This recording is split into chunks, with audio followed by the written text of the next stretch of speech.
Assalamualaikum dan salam sejahtera. Kita mulakan laporan cuaca pada pagi ini dengan melihat kepada status cuaca panas yang telah pun dikeluarkan oleh Met Malaysia.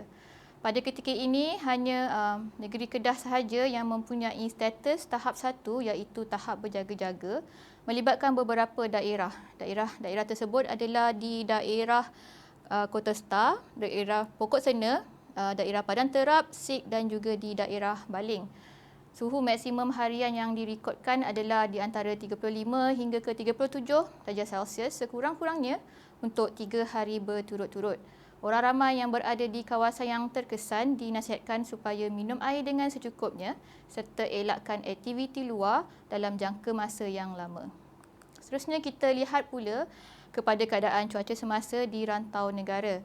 Pada ketika ini dapat diperhatikan hujan berserta ribut petir sedang berlaku di negeri Perak, negeri Selangor, Lembah Kelang dan keadaan ini dijangkakan boleh berterusan sehingga ke tengah hari nanti.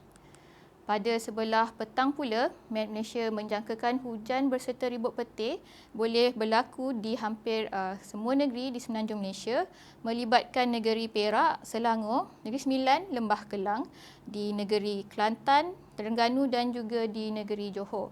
Hujan ini dijangkakan boleh berpanjangan sehingga ke malam nanti. Seterusnya kita lihat pula kepada keadaan cuaca semasa untuk Sabah dan Sarawak. Pada ketika ini cuaca di Sarawak adalah cerah, manakala untuk negeri Sabah pula hujan adalah lebih tertumpu di bahagian Tawau. Hujan ini dijangkakan boleh beransur reda dalam masa 1 hingga ke 2 jam yang akan datang.